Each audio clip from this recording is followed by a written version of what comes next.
What's going on YouTube? How y'all feeling? If you're new here, I'm Lee and welcome to the channel. To all of my subscribers, thank y'all for catching another one of my videos.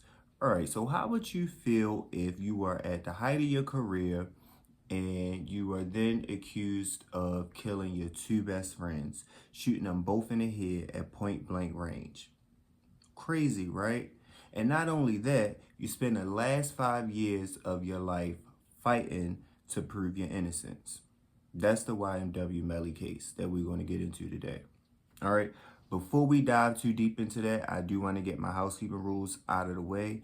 Now, I am a firm believer that whenever you walk into a room that you should speak. At the beginning of this video, I spoke to you. Your way of speaking back to me is by you hitting that like button. So let's start this video off with a cool like if we can. The next thing is I am a content creator that engages with my viewers. So throughout this video, if I say something that you like, dislike, agree with, or maybe even disagree with, let me know in the comment section. If I ask a question throughout this video, or if you have a question throughout this video, drop it in the comment section. The comments is our place to chop it up back and forth with each other. Last but certainly not least, I am working towards getting the channel monetized. So as much as I want to ask you to subscribe right now, I understand that it's a bit early, but if you make it to the middle or the end of this video, I ask that you please do not forget to subscribe to the channel. Now, YNW Melly. Who is YNW Melly, right? YNW Melly is another successful rapper. His mother gave birth to him when she was 14 years old, and he naturally had a talent for music and a weird obsession for guns. And I'll get into a clip of that. Had a little couch with a whole bunch of toys and shit under it, and like I seen a toy gun. I was just playing with that bitch, like pew pew. And I rolled, I hit my head under the couch. When I hit my head under the couch, I stayed up for a little bit. I seen some shit shining. It was a 22 revolver, a real gun. I'm a kid though, so I just walk out the house and I shot that bitch. And I couldn't hear out my ear for like a week. But then I was like, damn, this a real gun, you know what I'm saying? If you up that bitch at a nigga and bust his ass, that's his soul in that. Like, it's death in this motherfucker, you know what I'm saying? All I gotta do is up this motherfucker in your ass, just you disappear, bitch. Real shit, bro. I like how them bitches look, for real. I'm in love with them bitches. Now, outside of that, Melly did take his rap career serious. He started his first rap group in the 8th grade in 2015, which was himself, YNW Juvie, which you knew since, I believe, kindergarten. So then when I walk in the kindergarten room, I see him, then he just started smiling and dancing. So it just made me happy. Now I want to be here. And YNW Sack Chasers, which they were all best friends pretty much. So they started making music on SoundCloud, which they had the support of their friends and their classmates. But this success was short-lived because Melly was actually arrested in the 10th grade for shooting at 3 of his classmates on school grounds, which ultimately got him expelled and spending a year behind bars because of it. But even while he was spending that year in jail, he still took his career seriously, and he made 3 of his most recognizable songs today, I believe. And I'll get into a clip of those. I just call sometime, I'll be home soon. It won't be long, I promise. I will be okay. Girl, you know I love it when I'm next to you. Riding through the 772. With Murder on My Mind being one of the hottest ones, and it actually got him noticed by the rapper Kanye West. I ain't get to roll no weed. I ain't get to roll no switches. I was locked up on Christmas. I ain't get to see my niggas. It's me. Kanye West liked the song so much and could relate to the fact that Melly also claimed of having bipolar disorder, which it is something that Kanye West suffers from. Melly had an alter ego by the name of Melvin, I believe, which was known to be more of the violent side of him. And Kanye West could relate to that, and they actually end up doing a song together. But again, that was short-lived because Melly ended up getting arrested, this time with a friend by the name of Borton, on gun and drug charges. While Melly was locked up, the song that him and Kanye West did kind of blew up. So by the time Melly came home, it was on and popping from there. Melly was touring the world, doing his songs, doing a new song with Kanye. He was just pretty much living life, right?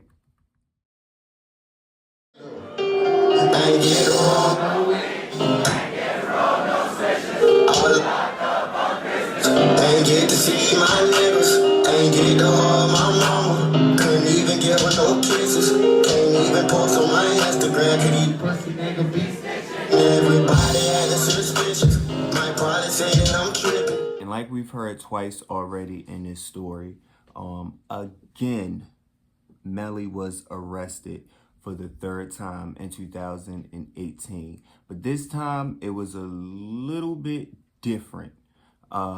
His friend that he was just arrested with, Borton, drove up to the emergency room with two deceased bodies, one being a body of YNW Sack Chaser and the other one being a body of YNW Juvie, which are Melly's two best friends. Publishing, continue.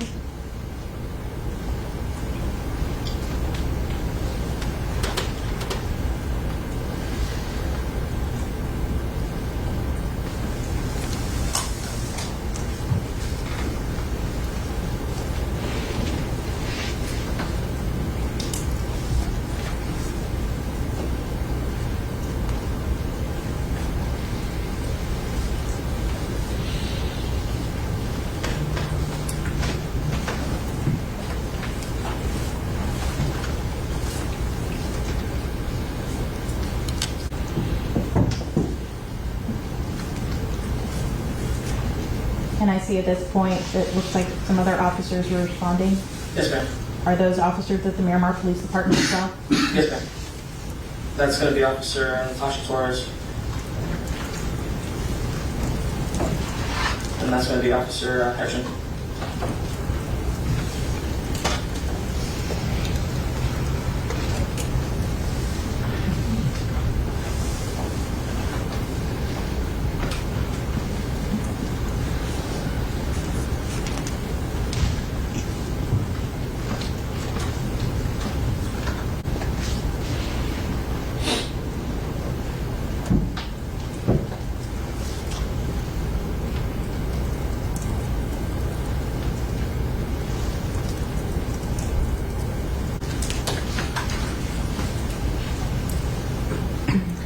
Borton claimed that the three of them were involved in a drive-by shooting where the Jeep was shot at 8 times and one shot through the back window.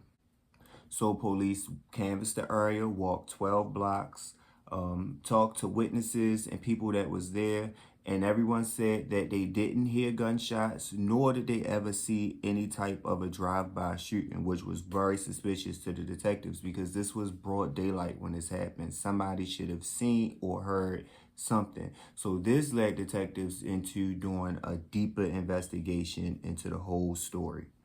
So what detectives did was they started with Borton, which he claimed to them that it was only them three in the vehicle, that he was with Melly when they left the studio, but Melly went in another vehicle with their roommate, and Borton and the two guys went in the Jeep. They checked Borton for gunpowder residue. No gunpowder residue was found on Borton. And the roommate actually agreed and said that, yeah, Melly left the studio with me and we went straight home. We were never in the Jeep.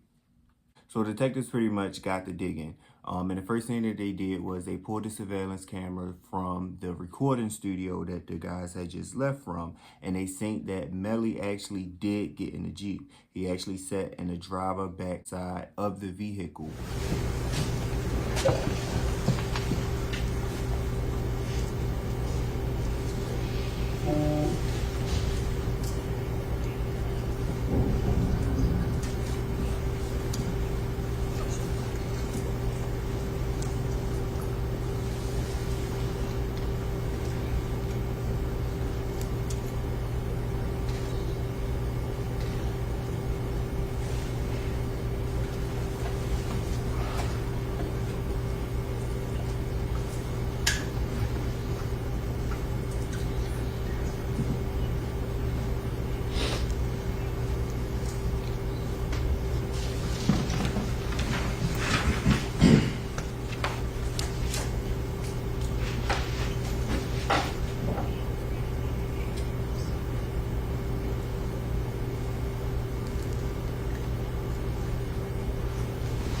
Excuse me, you're able to see?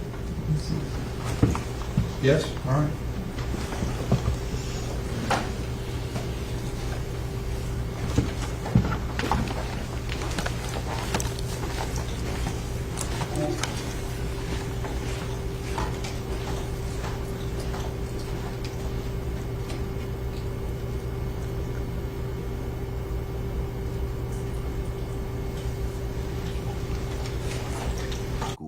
So that was red flag number one. Red flag number two was Melly's cell phone records show that he was actually with the victims and the driver of the Jeep, Borton, 3 minutes before they pulled up to the hospital before Borton pulled to the hospital with the bodies. 3 minutes before.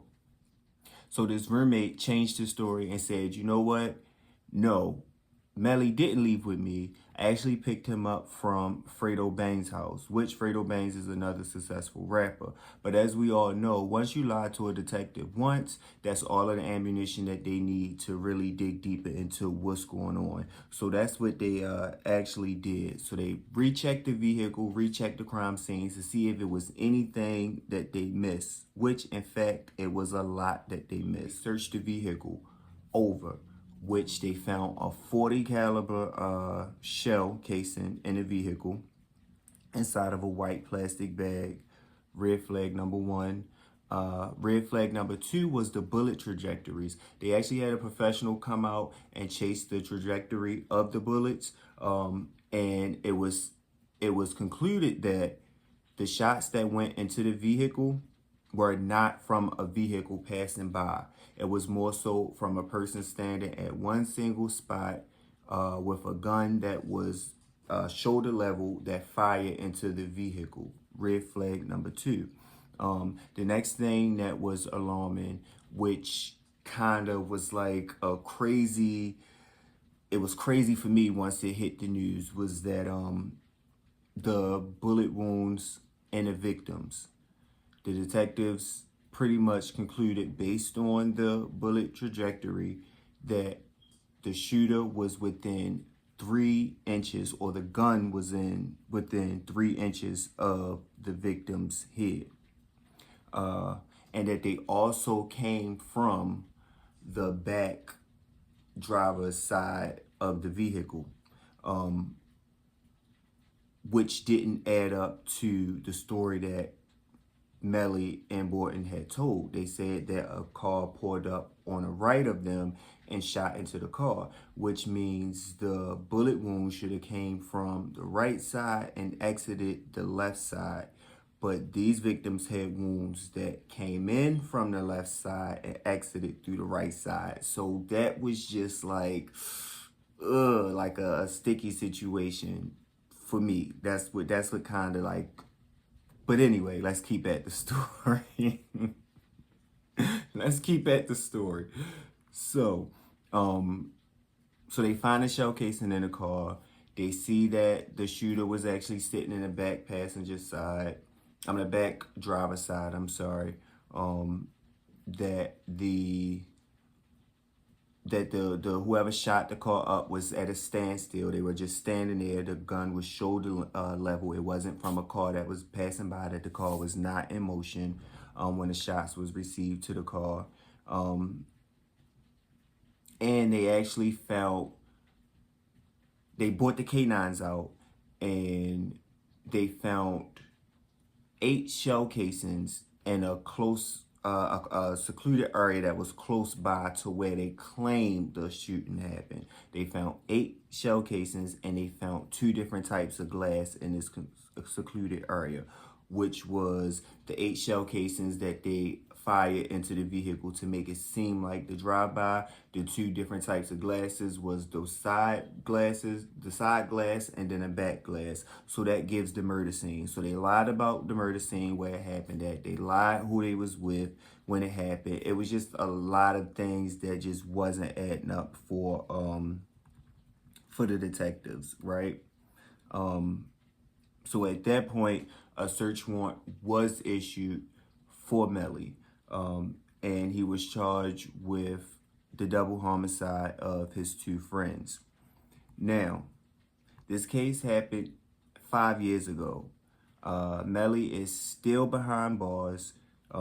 He's still proving that, or he's still claiming to be innocent, and that he had nothing to do with it. So he just went to trial recently. He had a hung jury on a case, and a case the judge determined it to be a mistrial. So now he have a new case date for 2025. Excuse me. Melly is pretty much saying that that he's being treated unfairly, that the conditions is poor over in the jail that he's at, and you know that he feels as though he should be released. Mind you, Borton, the driver of the car, he's home on like home monitoring or something until the trial is over. But Melly, meanwhile, is still behind bars. So y'all let me know how y'all feel about this.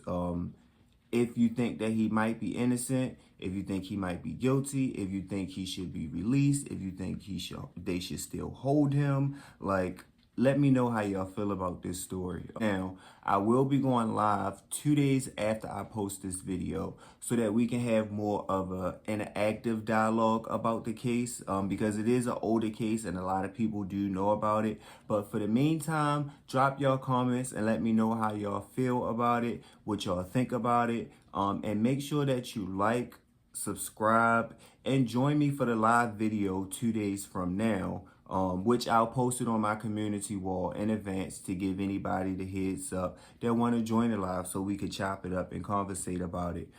If you haven't checked out my Julio video, go and give that a watch. I have one on Young Thug, the YSL case. I have some pretty interesting videos on my channel, so go check them out. Drop a like, drop a comment, and make sure y'all subscribe, and I'll see y'all in the next video.